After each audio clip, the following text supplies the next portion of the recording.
Evening here in Minnesota. I am your host, Tyler Forness. Producer Dave is going to be joining me here in a minute. We are going to be talking Vikings second round picks. The steal of the draft, Andrew Booth Jr. and Ed Ingram, the guard from LSU. We're going to be diving into that, potentially also talking about the fact the Vikings are involved in a doubleheader on Monday night when they travel in week 2 to Philadelphia to play the Eagles. Strap in. We're going to have some fun here tonight on the Real Forno Show.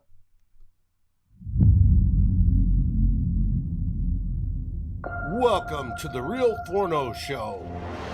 Tyler Forness, contributor at NBC Sports Edge and USA Today's Vikings Wire, along with being a member at Climbing the Pocket.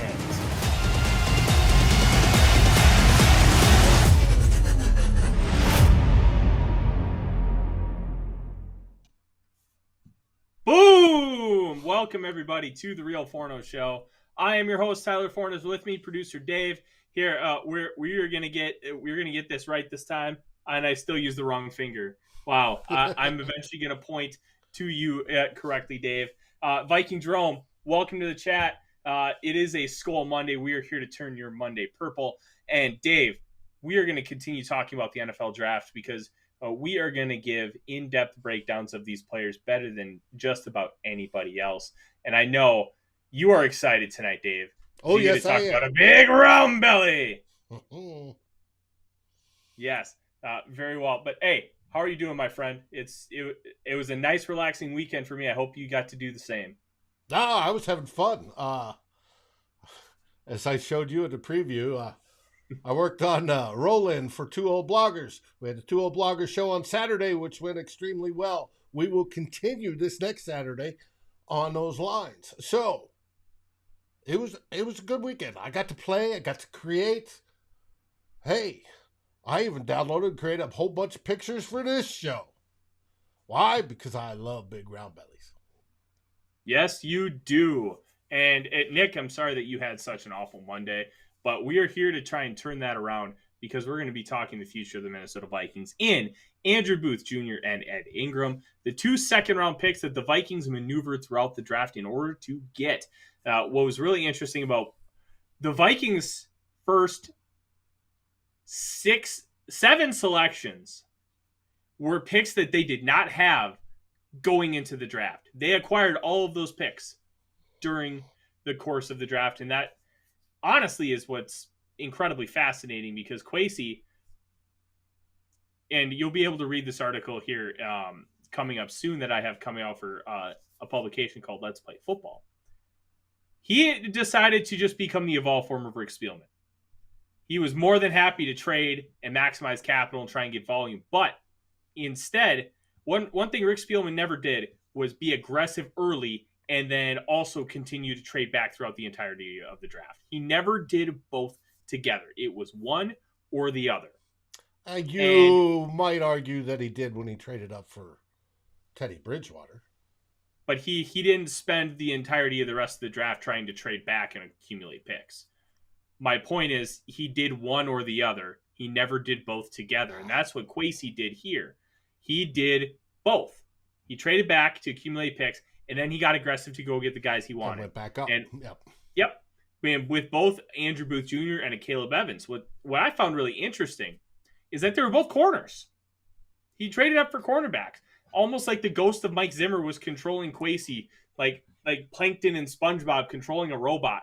It was pretty fascinating, the fact that Rick Spielman's gone and we're spending 2 of our first 5 picks on corner, 3 of our first 5 in the secondary, which would make Mike Zimmer inherently excited. But we're not going to talk about Rick and Mike here for very long, but it is something interesting that I thought should be mentioned.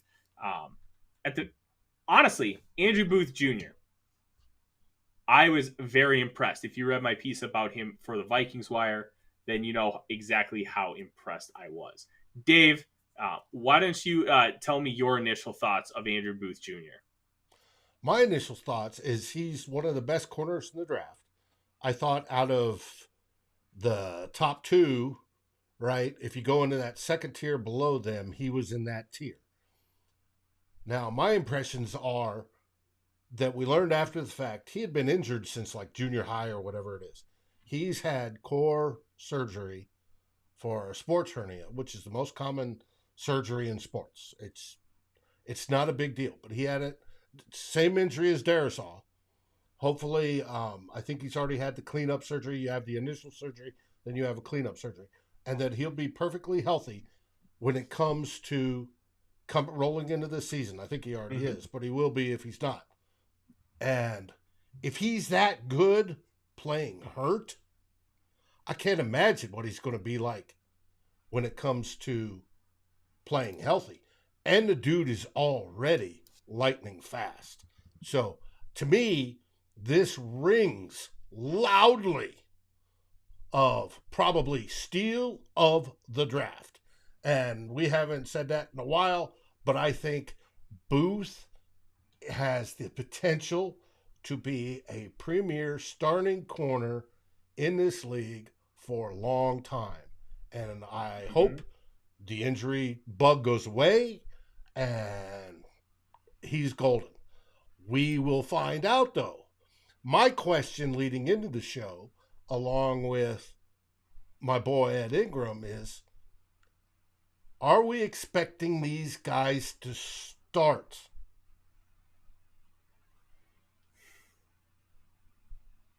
Here's the interesting thing. I don't think they have to, but I think they will end up starting. And the reason being, like, Cam Dantzler has played in a very serviceable role for the Vikings. Patrick Peterson has done the same.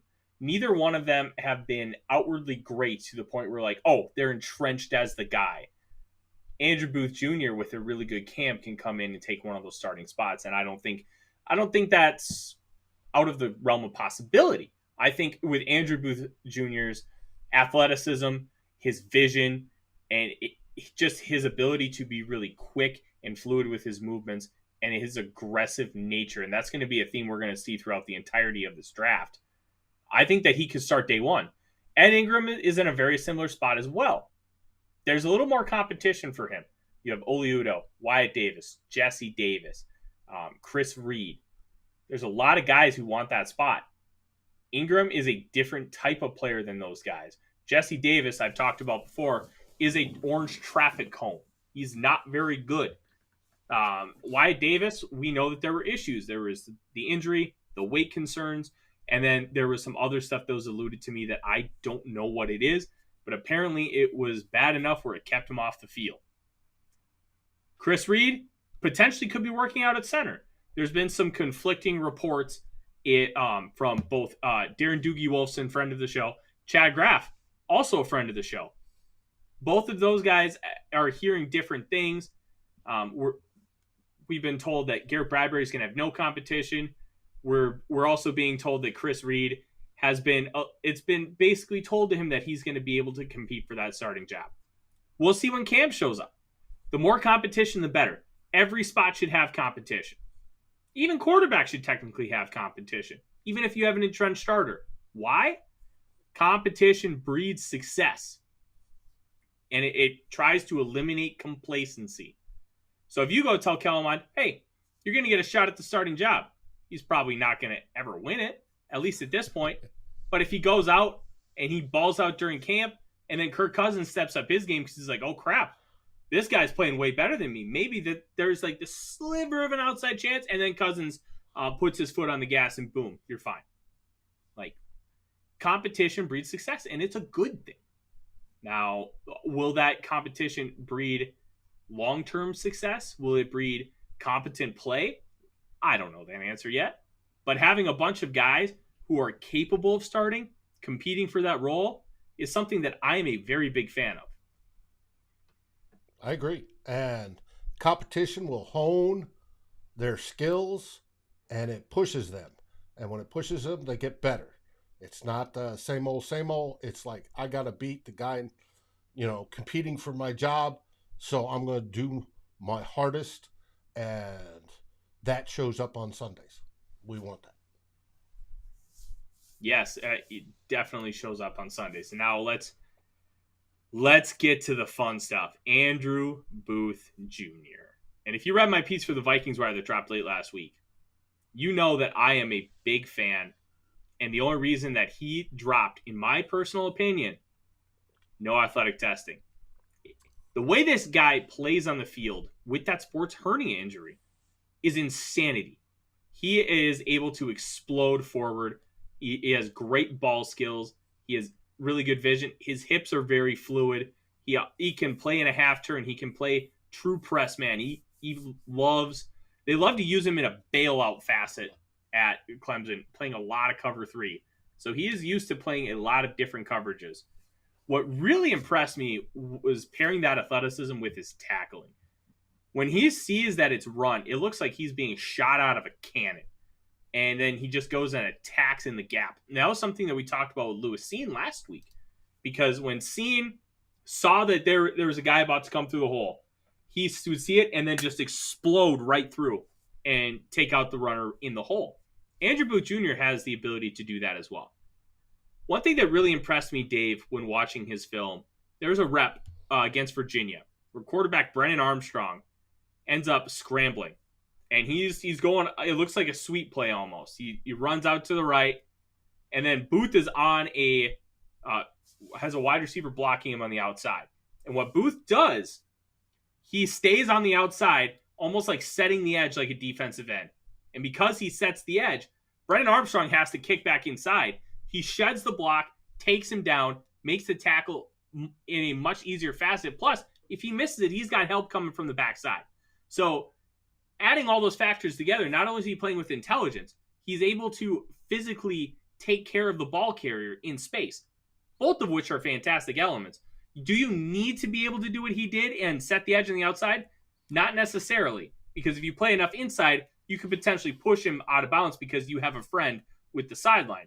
But the ability to do that and still be able to make the tackle by shedding the block is something that I love seeing from my cornerbacks. And you know what it reminded me of? Antoine Winfield Sr., the aggressiveness, the willingness to get dirty in the run game, shoot the gap, and take out the ball carrier. It was too reminiscent for me, except Andrew Booth is, much bigger. Larger. That was about the only main difference. I was very impressed with that, and the fact that he related at all to Antoine Winfield means he's a special type player.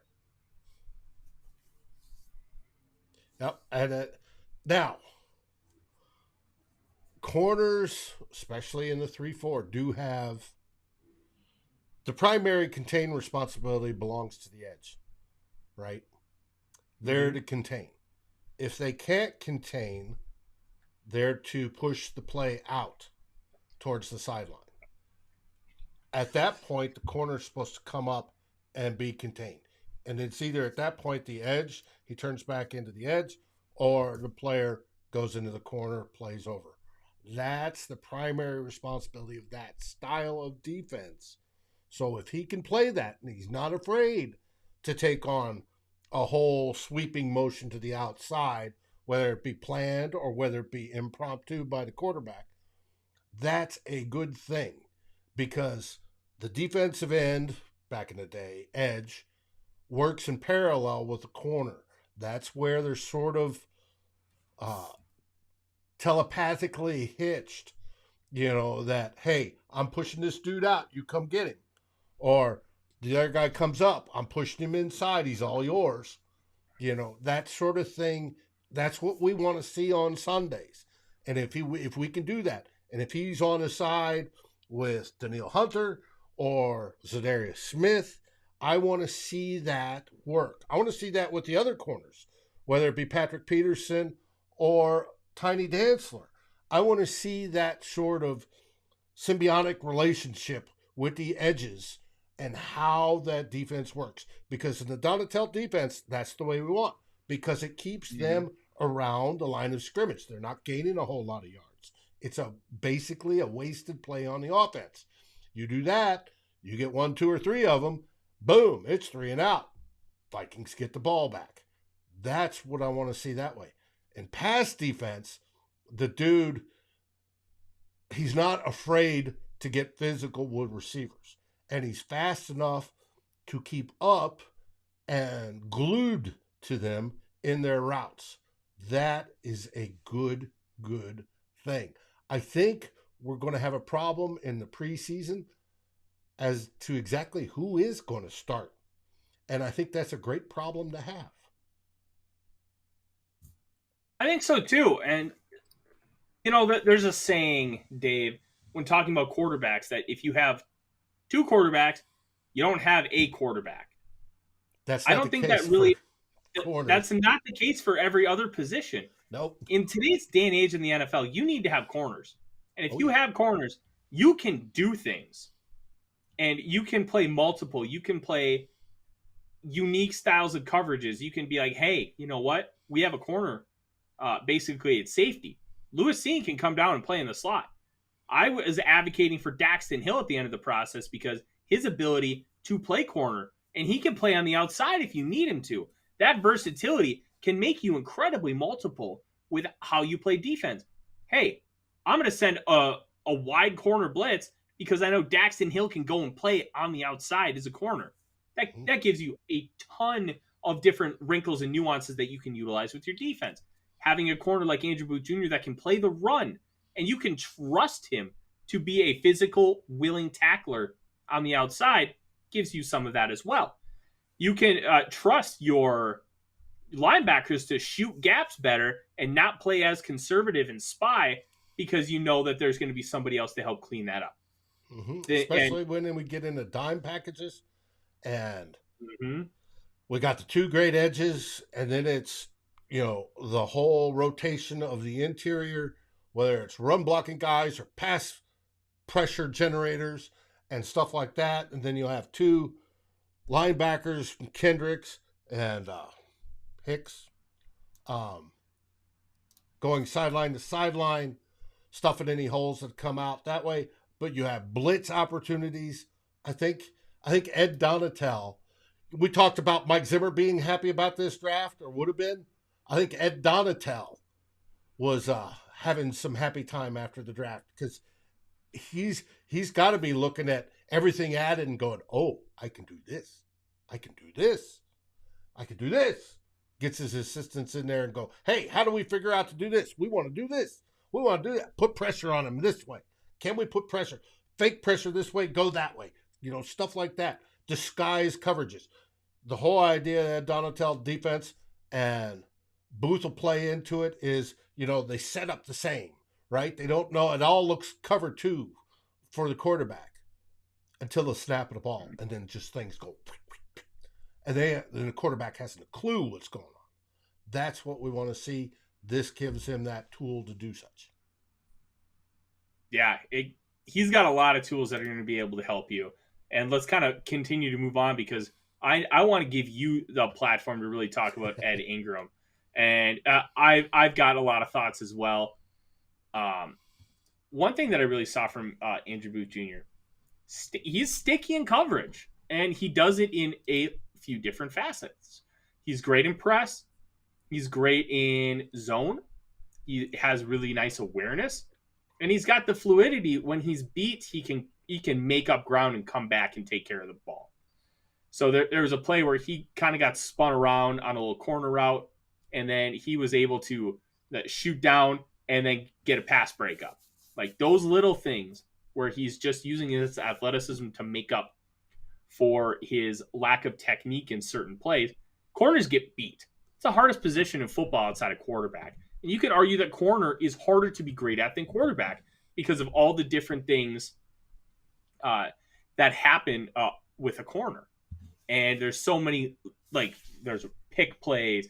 There's guys that just do ridiculous things. You got to watch not only their head, their feet, their torso. That's what to make sure you're not over. Watch the belly button. The belly button always gives them away where they're going on any sort of juke. There was one clip I saw where the receivers lined up close and then in front of him crossed. And he's got to decide, who does he take? Right? Does he take the guy going up the sideline, or does he take the guy going on a post pattern towards the middle? And he made the right choice and busted up the play. It's things like that when you get, because the offense is going to try to mess with your head. they do it. And if he sticks to the rules and how to play, he had the speed to cover that, make the correct decision, move, and go. And that, I think, I look forward to seeing it. I look forward to the competition at corner and camp. Can't start quick enough for me. I want to see these guys in pads. I want to see them moving. Oh, I want to see these guys in pads too, Dave. And it's really cool the fact that we finally have guys that can do a little bit of everything. And we have guys that we feel like we can trust as rookies. Because last year, 5 picks in the top 100, one of them played meaningful snaps. Christian Darrisaw. And that was after he had the recovery and a second surgery. Yes. The 4 third-rounders. Nothing. None of them may be on the team for the start of the 2022 season. That is not out of the realm of possibility, which would be one, an indoctrination on Rick Spielman and his pettiness. Because we've heard some rumors that, like, and I don't even know if they're rumors or they could just be speculation that Rick just kind of went AWOL. The Wyatt Davis pick was one that was reported that he just went AWOL compared to the rest of the building. And it wouldn't shock me if he just drafted guys just to stick it to Zimmer. Like Kellen Mond. But I can't see, and all the stuff we heard about Wyatt Davis, and he was out of shape, and he wasn't prepared, and he was this, and he was that last season. I can't see a 2-time All-American at guard not being able, especially since we know he's been working at it this summer, not being able to at least make the squad as a backup and not push, if not push for a starting job. He's got to get his head right. Hopefully last year was that wake-up call. And he gets his head right and he pushes for that job. When it comes to Kellen Mond, I have my doubts, right? Because when you get into that second, third tier of quarterbacks, there's a reason they fall that far. And it's basically the NFL doesn't expect them to succeed. And for most cases, their chance of succeeding is just absolutely minuscule. There are the exceptions, yes. But for most cases, that curve of talent shows up there for a reason, and the majority of them don't. And I don't expect him. Wyatt Davis, I expect to see something of this year, and we'll find out. Surratt, special teamer. But we also got, we drafted one in the 4th round that's going to start special teams to start off with. And we drafted Asamoah to basically replace Surratt. So, out of the 3, believe it or not, I'd give Wyatt Davis the biggest chance of sticking. Mm-hmm. But we'll see. And I think we talked about it on the draft show, when Matthew Collar was on. Wyatt Davis has only taken a few snaps at center, but his best path to making the 55 might be to learn the position of center because it gives him some versatility, makes him more valuable. Sometimes in this business, you have to be more valuable in order to stick around to truly develop. Because when you're a backup offensive lineman, you have to be able to play more than one role. You can't be a left tackle. You can't be a right guard. You have to be a swing player. And that's just the way it is. Mm-hmm. Hey, and we all know that, we hear stories of, this guy came in as a quarterback or as a tackle. We need him to move to tight end. Or he was a quarterback. Now we need him to play safety. Stuff like that. And then they make their career on that change. You've got to be able to do that. And when it comes to offensive linemen, because we only keep 8 to 10 on the offensive side, you've got to be able to do a lot to stay in that group of active linemen if you're not starting. Period. You've got to be able to play, if you're an interior lineman, left guard, center, right guard. If you're tackles, you got to be able to play both tackles and then maybe some guard. Or in the case of the one kid we drafted earlier, maybe a center. So the more valuable, the more positions you can play, the more valuable and likely a team will keep you. And that's what we want.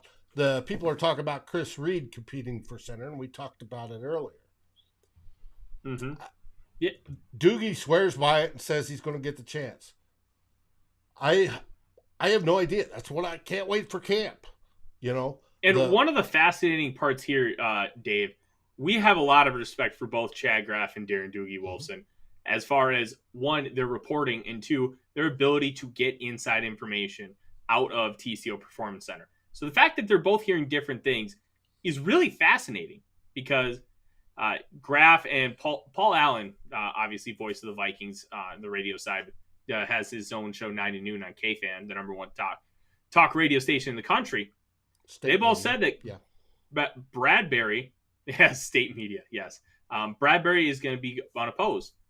But Doogie said that Reed was told, and I believe I'm getting this right, that he was going to have an opportunity to compete for the starting center job. So which one is correct? We'll find out. But competition is good. Bring in competition. Competition is good. And then you take Viking Dromass, can Ed Ingram play center? He played some snaps down at the Senior Bowl. They tried him there. I don't know. You were there. Did you see him in any of those center snaps? I didn't. Okay. I know that Zion Johnson worked a lot at center. I know Ingram did as well. I'll say this. The fact that they were working him out at center means teams wanted to see if he had the ability to do it. Can he do it long term? I don't know. I really don't. I'm going to hope that he can, because I think having that ability, having him play center could be a really fascinating idea. And we're going to kind of transition to Ed Ingram in a second. But I want to finish off with one point with Andrew Booth Jr. One thing that really impressed me was his ball skills and his ability to find the football and attack it and be aggressive. He is able to stay so sticky in coverage that when it comes to finding the football, it's inherently easier because he's not playing catch up. He is right there. He's attacking the ball like a receiver. He's got his body turned. He's watching the football come in. All those little nuanced things that you want to see, he has the ability and he's flashed to do in multiple instances. Plus, he's got really good hands. He's got a Odell Beckham Jr. style highlight catch where he's just falling back and he one-hands it, takes it in against Virginia. That Virginia game is one of the better games I saw of any prospect this year. Really, really fun tape. I like what he's able to do with the ball in the air. I like how he's able to mirror with receivers and stick with them. You combine that could be a guy that gets a lot of interceptions just because of right place, right time, and combining with his skills. He's not going to be Trevon Diggs 11 interceptions good, but this is a guy that could get 5 or 6 on a year in, year out basis because of the skill set that he possesses. Hey, that's awesome. All right, Dave, it's time. Let's get a little drum roll. Ed Ingram. We're going to talk about a round belly. The Vikings drafted a guard in a high priority spot at pick 59. Now, as you know, guards don't matter. This is okay spot to take a guard because you're not really using a true premium selection, which I view as the top 32. If you're taking him late round 2, it's fine. Like, that's requisite value. Could you argue a different specific player at that spot? Absolutely. Could you argue that it was too early because he was viewed as the 101st player ranked on the consensus board? Of course. But we also have to remember something with the consensus board. It's media and forecasters. It's people who do their own work and they just rank every player based solely on talent, not positional value. They don't have the medical knowledge. They don't have interviews with these players. Some get some interviews. Right. But they don't have the ability to interview everybody in mass. Well, the consensus board combines the forecasters, the guys that are projecting a player to be this, and then the ones that evaluate what they did in college, on the physical ability. What sort of RAS score? What sort of scores did he put up in college? PFF is one for this. They look at, hey, was he a good run blocker? Was he a good pass blocker? And in all the positions, did he catch passes? Did he stop catching passes? What? And then they rank those, and Arif is the one that compiles it, and you get the range of where a player fits, right? If everybody believed he went in the 20 range, that's a real close combination. Everybody's pretty much in agreement. But if one end of the spectrum says, oh, we have him high as 20, and the other guy and the low end of the spectrum, I have him at 92, that's a big difference. And that's the way those two boards work, and it combines together, and they give an average, and they also give the difference ranges for those that don't know.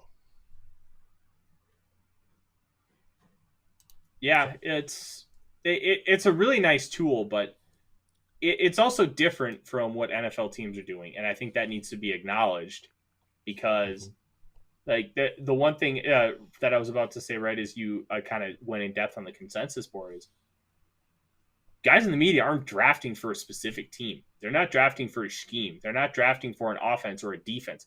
They are strictly compiling who they think the most talented players are on a board. You hear all the time after drafts, oh, this team only had 120 players on their board. Well, Dave, there were 1,750 players eligible for this draft. Why did they only have 120? Because they only thought 120 were fit their criteria for what they wanted on their football team. And that's a big one.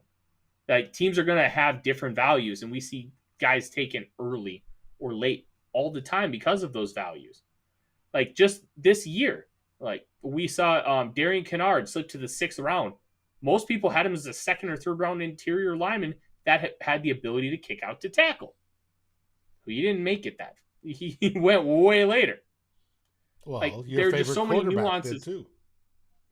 I don't want to talk about that. I've gone on enough about how the NFL screwed up with Malik Willis. I'm just gonna get in trouble.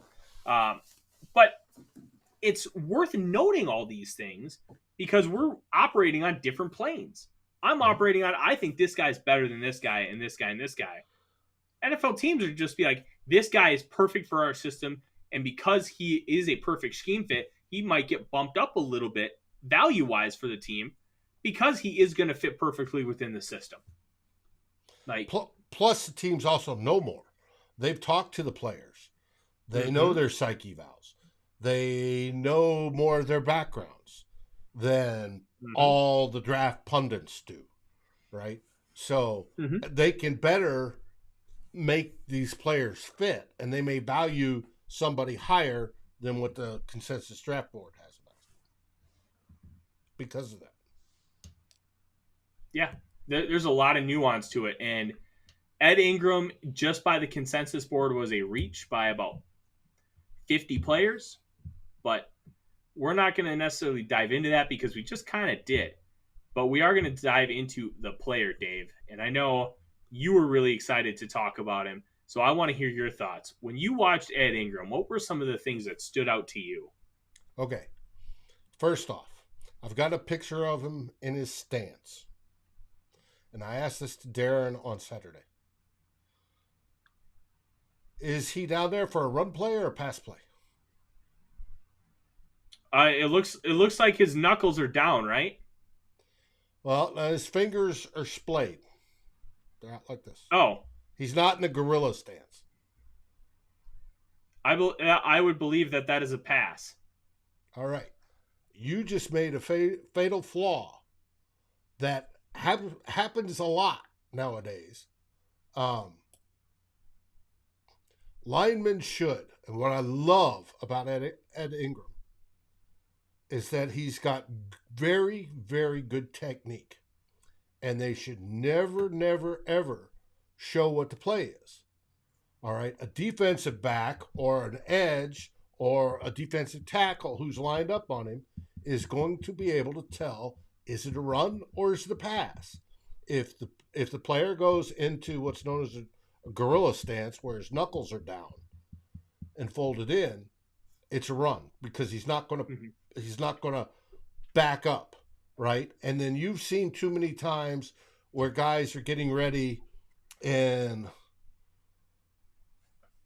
not obvious ones, they're already up in the 2-point stance and they're ready to go. But less obvious pass zones where they've rocked back, right? And they're sitting in their torsos at an angle. His torso here in this picture is the same that I saw on those 3 games of tapes I watched all the time. It is almost level with the ground. You want it that way. That is good technique. You can't tell. And in the tape, he is very relaxed when he's sitting there. His right arm is sort of limp, just resting on his leg. It does not do anything to indicate. He doesn't flex his hand, right, to indicate the ball's about to snap, stuff like that. He sit there very, very calmly. The only time he moved on those tapes when he was down in his stance is when the quarterback came up and changed the play. He'd turn his head to listen, whatever it was, right, to get the new stuff, and then he'd set back down and he'd be right there. Now, he might turn his head left and right to assess what's going on in front of him. And a lot of those teams, whether it be Alabama or it be Kentucky or UCLA, wanted to move people around, right, to confuse. They'd set here and then boom, boom, boom, boom, and they'd move over, a couple spots. They'd switch. Or when the play started, if this pass play, they tried to stunt. All right. What I loved about seeing Ed Ingram is Ed Ingram would come up in good position. He had his weight over the balls of his feet. He would constantly be looking left and right. If the guy in front of him engaged him, he would usually, in this case with his right hand, shock him. And by shocking, I mean he'd use the palm of his hand and he'd hit him as hard as he could in his chest, right? And he'd stun him. And usually the defender would no. What he did there is he stunned him, and usually with his other hand, his left hand in this picture, he'd grab, right? And he'd grab inside, right? Or right around the shoulder. So it wasn't holding, but he'd grab. Once he locked on, the defender was beat. There was no way that defender was getting by him. He was owned, right? If he does that in the pros, that's going to help tremendously. And there was no pushing him back. Now, he might, on bigger guys, have pushed him and moved him, deflected him some, but there was no forklifting and just shoving him back in the quarterback. It was sweet. Now, in the run game, what he did was he would sit there. Back to the pass game. If he did not have somebody engage him, they engaged the center or the tackle beside him, he had rules where he would go help, right? Dave, let me ask about that, because one thing that I found very interesting is he had to look for something to do more often than just about any offensive lineman I've ever watched. There were times where there was nobody around, and he just had to be like, what do I do? And then he would just go find somebody to go block. It was astounding to me how often that happened. Can you, as a former offensive lineman, can you try and elaborate a little bit on that as to why he never had anything to do? Well, it was how the defense was attacking the offensive line. They thought it was better to avoid him, right? Or they thought the strength of the play was on the other side, so they're favoring that side, and then on his outside, on the weak side, who's ever playing defensive end or edge is doing setting the edge, doing the contain thing on the outside.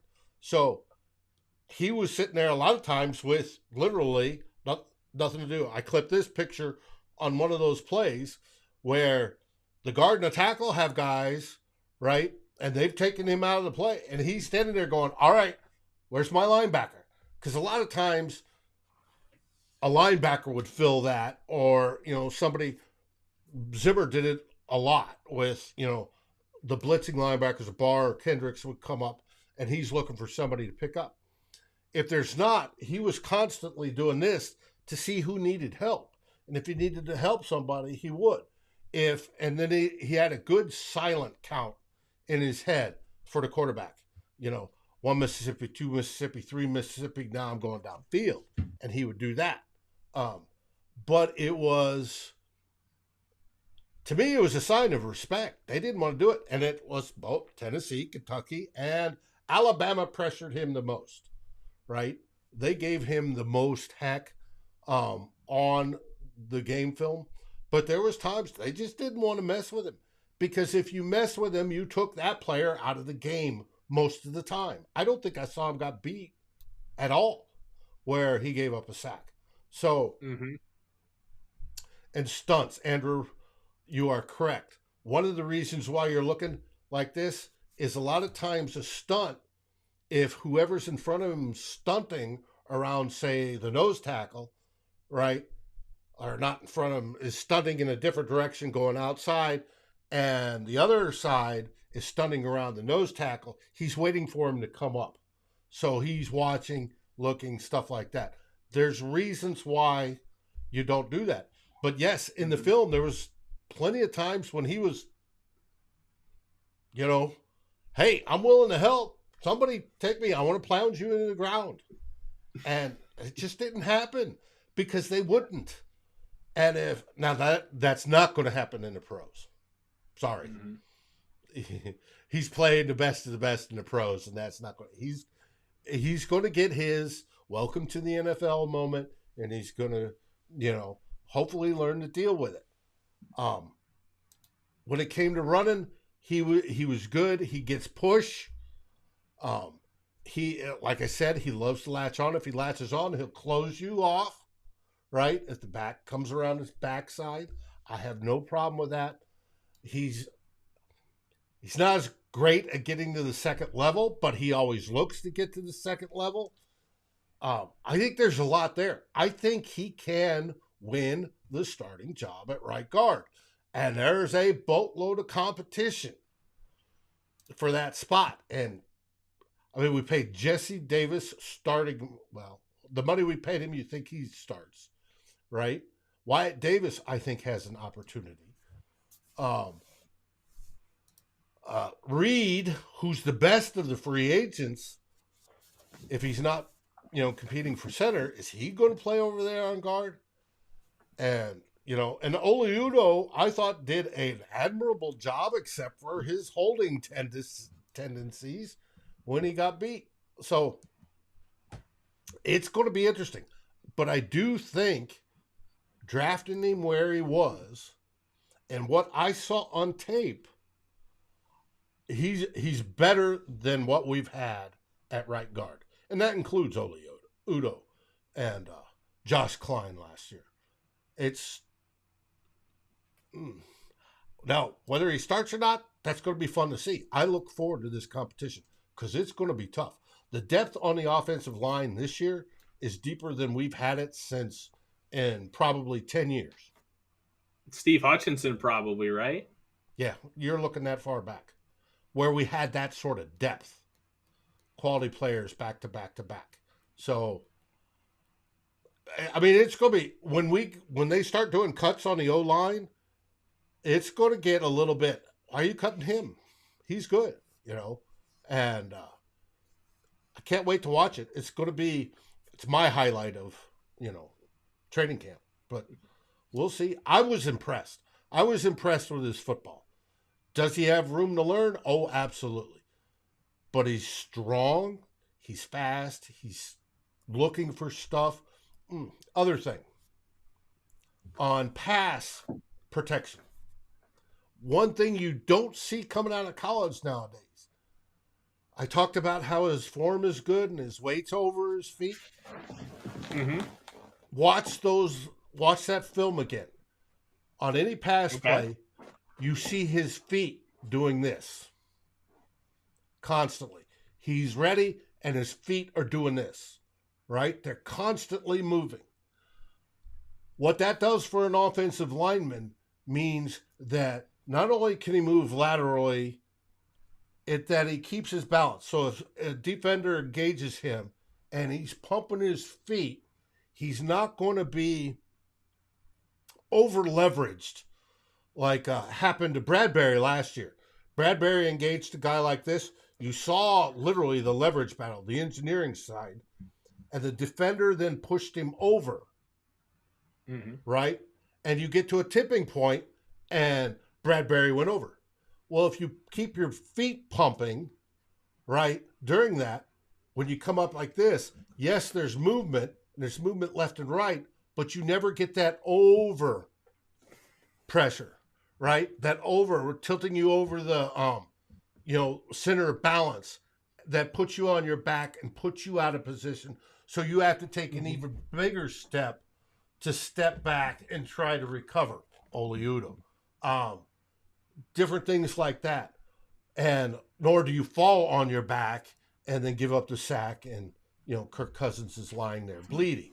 So that's the things I saw that got me so excited about this young kid, is that he does things well. He does things how you're supposed to, so you don't get beat.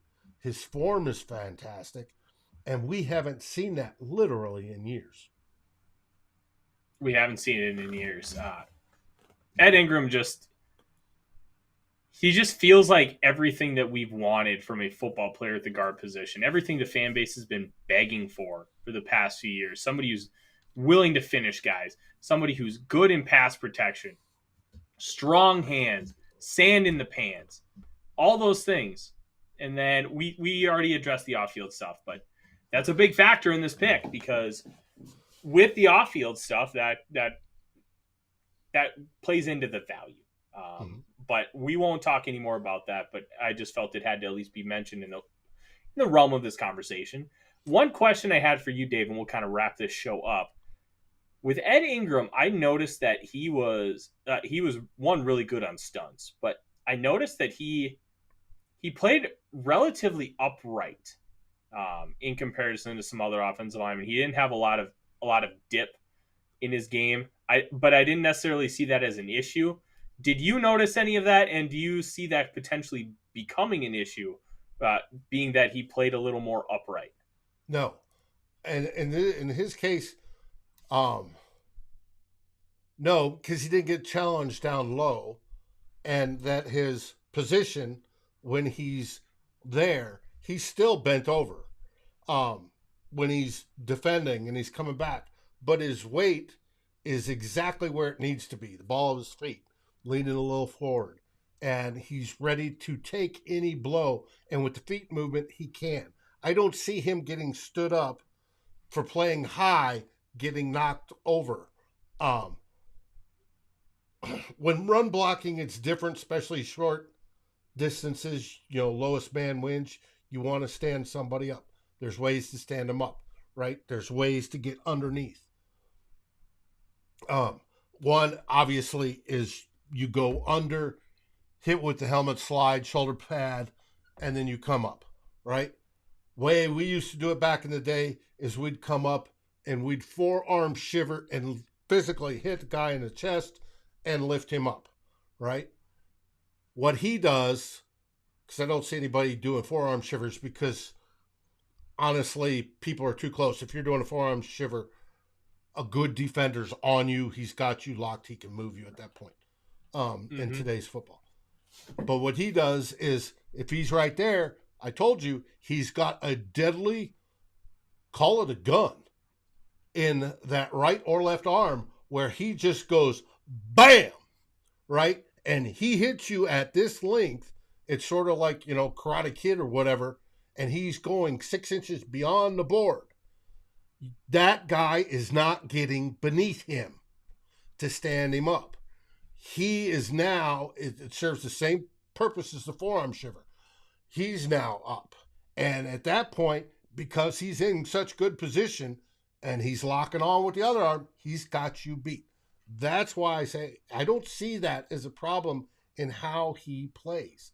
Not at all. And he will throw guys to the ground, which is absolutely fantastic. He will bury him. He's got the mentality of a lineman, right? I'm going to abuse you. And that's the way it should be. Like I said, the only flaw I saw is he'll come up and try to get to the second level. He's not as fast as I'd like to get to the second level. But if we're getting to the second level already on a run block, right, that means the running back's already 2 or 3 yards downfield. Right? I'm cool with that. Yeah. Let Cook earn his money then. So, no, I'm cool. I love the way he's got growth potential. And but he's building off such a solid foundation, more solid and more sound than I've seen guys coming out of college ranks in a long time. And I've complained. They need lineman schools. This kid has had some good training. He's doing things right. Yeah, 100%. And Dave, I really enjoyed listening to you talk about Ed Ingram because a lot of what you said just kind of resonated with me. My biggest takeaway was the strong hands. Once he locks into you, you're donezo. You're done. Bye-bye. But hey, this was a great episode. Viking Jerome with a nice comment. Hard to find another Randall McDaniel. You're not going to find another Randall McDaniel. Just a special player who had the goofiest stance of all time with his leg looking like it's in Georgia when he's standing in Minnesota, but it worked. So who cares?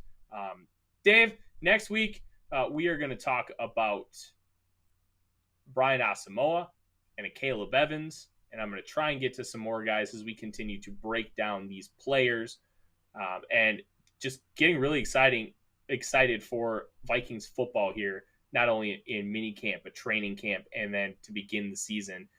Rumored, I heard, against the New York Giants on September the 11th at US Bank Stadium. So we'll see how the schedule plays out, which is Thursday night.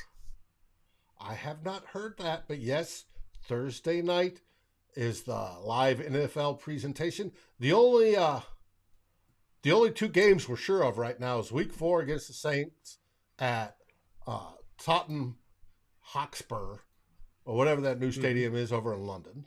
And then today we found out that Week 2, we are looking at the second half of doubleheader on Monday Night Football, where we're at the Eagles. And this is a perfect throwback game, because it's Monday night on ABC. Dun, dun, dun, dun. Yeah, not even ESPN. So I'm hoping, since it's on ABC, ABC's being the throwback, that since this year they can go with the second helmet, they can go with throwback uniforms. I don't know if they will, but I would love to see it. No, I agree completely. And it's going to be a really fun offseason. And one thing that is also really fun is our good sponsors, Lake Monster Brewing. Make sure you pick up some beer from them. They are in liquor stores throughout the Twin Cities Metro. They do deliver. I don't know how you might be able to get that accomplished. They have the licensing for it, so try and contact them, and they will see if they can ship delicious beer, because I know there are some of you in the comments have mentioned that you can't get it where you're at. I'm lucky enough where I'm less than an hour from the brewery. They have hooked Dave up already with some delicious beer, and I've got 3 Crowlers with my name on it in my mini fridge downstairs. Dave, this was a really fun show. We got to talk 2 players that are going to help our Minnesota Vikings early and often, and I am looking forward to talking about 2 other players that look to be contributors on our defense, Brian Asamoah and a Caleb Evans, and potentially more players from that day 3 range here next week. Yes, and it should be fun. Brian, you're right. We have to listen to our favorite broadcast crew. I miss the old days with the Gifford. I even miss, I'm old enough to remember, Howard Cosell. But I loved Frank Gifford. You know what was funny? For like the first couple years I watched Monday Night Football, I was always so confused. Like, why doesn't Frank Gifford talk more? Because he always when we went to the stadium, Frank Gifford always spoke first. So I'm like, I always thought he was the play-by-play guy, but then Al Michaels was the play-by-play guy. So my 5-year-old brain was just so confused by that. I didn't figure it out until I was older. Like, it was just so weird. But Frank Gifford, one of the absolute best. Oh, yes. And they had some great crews. So, hey, we'll see. We'll see how it goes. Mm-hmm. I'm over Joe Buck. Hey, we can hate him, whatever. Like Drewster always says, watch the game with the sound off. Do it that way. It doesn't matter. It should be fun. I can't wait. I enjoy Joe Buck, but then again, I just think he is greatness personified when it comes to broadcasting. If you don't prefer him, that's fine. That is your choice. I think he's great, and I love listening to him call games. And I'm one of those people. I am over the Moss Mooning incident. With that, Give us the lineup for the shows this week, Dave, because I know there are some things that need to be addressed. Well, there are, but In the Huddle on Tuesday night will not go on tomorrow because we have people on the crew, Miles Gorman in particular, who's in the middle of a move. So there will be no In the Huddle. Vikings happy hour on Wednesday. Matt Anderson is closing on a house. He's getting ready to move. So there will be no Vikings happy hour on Wednesday. Thursday for Viking Hot Takes with the great and wonderful Flip Mozzie and Eric Thompson of the Daily Norseman. They'll be here. They're going to be discussing the schedule. And as Paul Allen always says, I don't see a loss anywhere on this schedule. They'll take a look at it and see if they do in their same 6-question, 20-minute format. And then Saturday, you get myself and Darren Campbell, the two old bloggers. We'll again look at that schedule, plus going deeper into the dive into the third person of who's going to break out this year. And the third person for a teaser is Tiny Dantzler. And at the beginning of the show, I asked, will he start? I think we have 3 starters at corner, not including nickel. And I think we have 3 starters at safety, not including dime. So it's going to be interesting. And I think we also have, you could probably say that at guard position too. So It's going to be fun. It's going to be fun, and we're going to have a lot of fun throughout the offseason talking about our Minnesota Vikings. With that, from Dave, from myself, thank you for allowing us to turn your Monday purple, and Skol Vikings! Skol Vikings!